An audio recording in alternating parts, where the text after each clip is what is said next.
Olá, meus irmãos, tudo bem?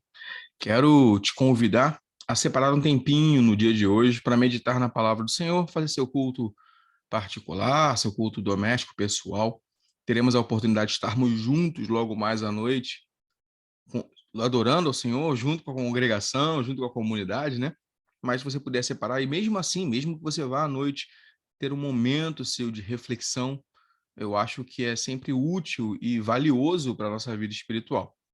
Hoje nós vamos concluir o livro de Êxodo.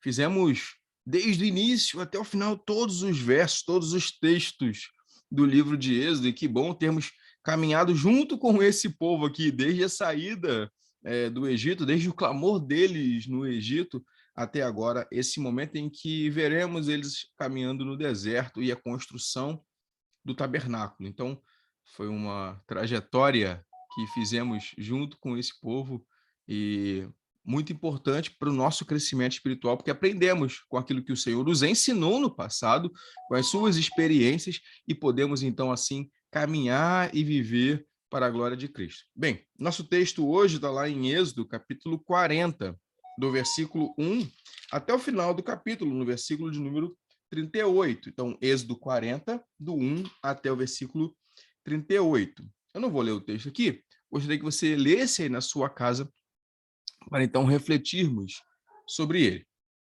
ele. Esse capítulo fala para nós sobre o término da construção do tabernáculo, dos seus utensílios, como eles são colocados e consagrados ao Senhor. Então, a primeira parte do texto fala sobre isso, sobre como o tabernáculo é levantado, os objetos são ungidos, os sacerdotes são lavados, e isso nos mostra a importância de termos a presença de Deus em nós e nos purificarmos para nos aproximar dele.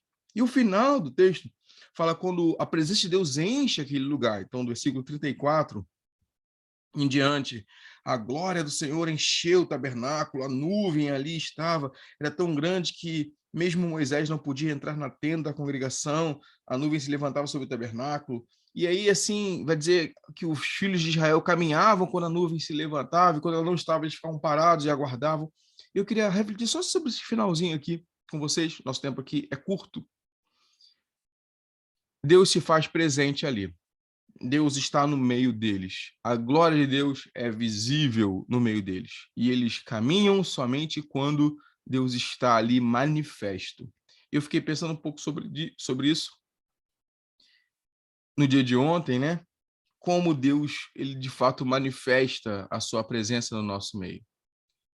No Evangelho de João, o apóstolo diz assim: o verbo se fez carne e tabernaculou conosco, e habitou entre nós. A expressão ali significa isso, tabernaculou.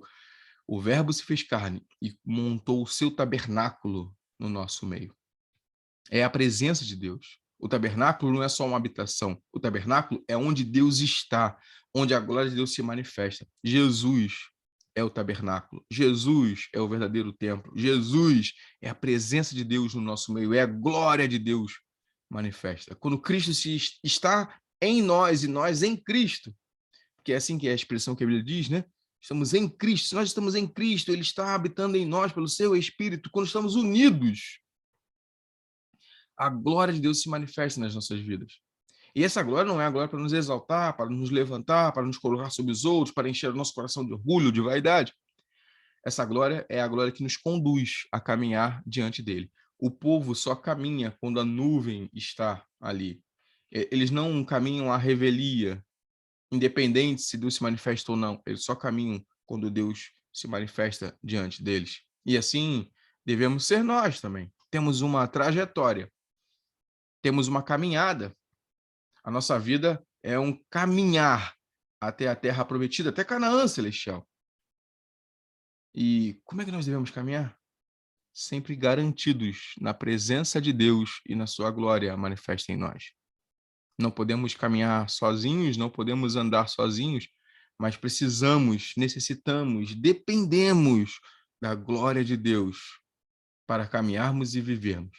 Que sigamos assim, dependentes da sua presença, refletindo a sua glória, em obediência à sua palavra e vivendo de fato para a glória do nosso Senhor Jesus Cristo. Que ele habite ricamente nos nossos corações com a sua palavra, como diz Paulo. e assim possamos seguir caminhando dia após dia, vivendo a vida que o Senhor planejou para nós e que exalta, eleva o seu nome soberano. Que Deus nos abençoe. Amém.